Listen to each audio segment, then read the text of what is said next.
जय जगन्नाथ सांग माने पवित्र रथयात्रा अवसर में समस्त हार्दिक शुभेच्छा और अभिनंदन। मु सुदर्शन रथ आरंभ करने चाणक्य नीति नित्यानि शरीराणि विभवो नैव शाश्वताः नित्य सन्निहित मृत्यु कर्तव्यो धर्म संग्रह। अर्थात ये शरीर अनित्य, धन संपत्ति मध्य चिरस्थायी नुहे, जेकोसी समय मृत्यु आसी यह कबलित करें। तेणु सर्वदा धर्म कार्य नियोजित करने उचित। अधना धनमिच्छन्ति वादमिच्छन्ति गर्विता मानवाः स्वर्गमिच्छन्ति मोक्षमिच्छन्ति देवता।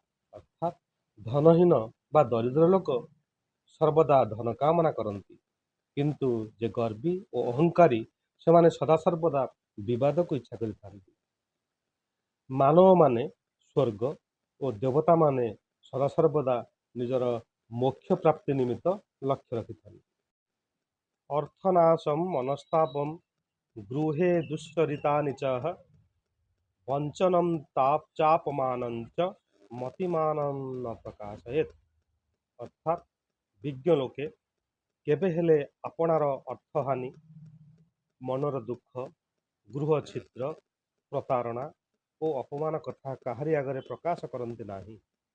कारण ये सब कथा प्रकाश पाइले अन्य सम्मुखरे निजको निंदित हेबा सहित उपहसित हेबार मध्य आशंका रही।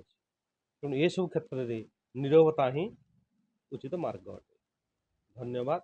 जय जगन्नाथ।